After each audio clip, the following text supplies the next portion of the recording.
બુદ્ધિશાળી અને ધનિક શેઠ રહેતા હતા. તેમના ઘરે ચાર નોકર કામ કરતા હતા. રામુ, શામુ, ગોપી અને કાળુ. એક દિવસ સવારે શેઠ પૂજા કરીને પોતાના કામ માટે તૈયાર થયા. વેદા થોડું લાઈટ બંધ કર.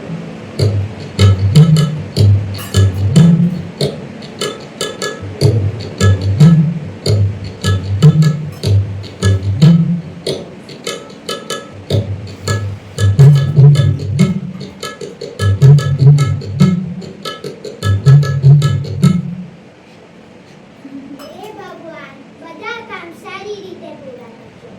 અરે હા, આજે તો બીજા વેપારી શ્યામ છે, પૈસા આપવાના છે.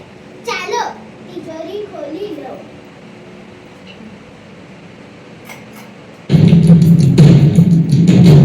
અરે આ શું? તિજોરી તો ખાલી છે. રૂપિયા અને દાગીના ગયા ક્યાં? રામુ, શાંભુ, ગોપી, કાળુ, બધા અહીં આવો. શું થયું શેઠજી? તમે આટલા ગભરાયેલા કેમ છો? બધું બરાબર છે ને? શેઠજી, શું થયું? તિજોરીમાંથી રૂપિયા અને દાગીના કોણ લઈ ગયું?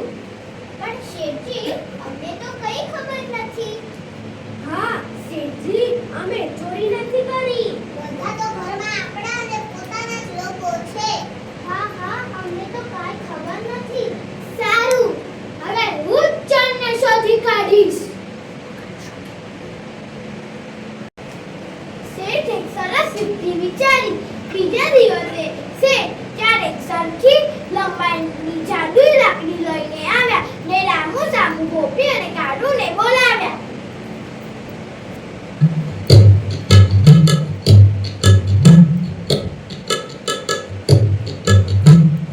રામુ, શામુ, ગોપી, કાળુ,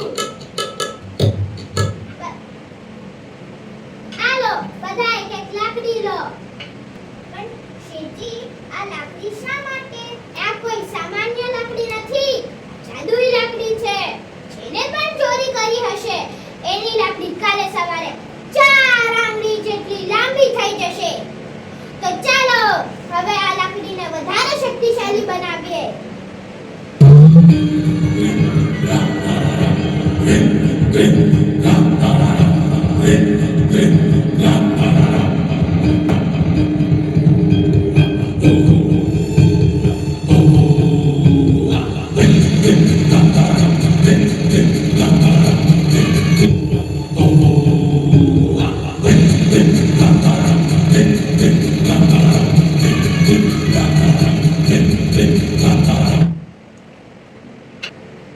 રામુ, આ લે તારી લાકડી. શામુ, આ લે તારી લાકડી. ગોપી, આ લે તારી લાકડી. અને કાળુ,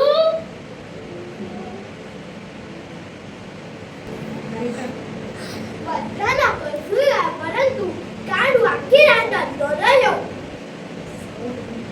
અરે બાપરે, હવે હું શું કરું? જો મારી લાકડી વધી જશે તો હું પકડાઈ જઈશ. હવે શું કરું? લાકડી વચ્ચે તો હું પકડાઈ. હા, એક કામ કરું. હું મારી લાકડી ચાર આગળ જેટલી કાપી નાખું.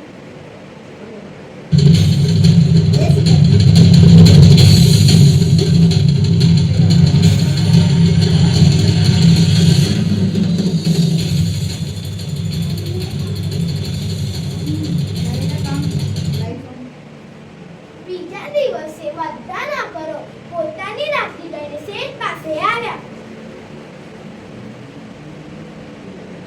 રામુ, શામુ, ગોપી, કાળુ, બધા પોતાની લાકડી બતાવો. આ રહી મારી લાકડી. આ મારી. આ રહી મારી પણ. અને કાળુ, તારી લાકડી? આ મારી લાકડી શેઠજી. અરે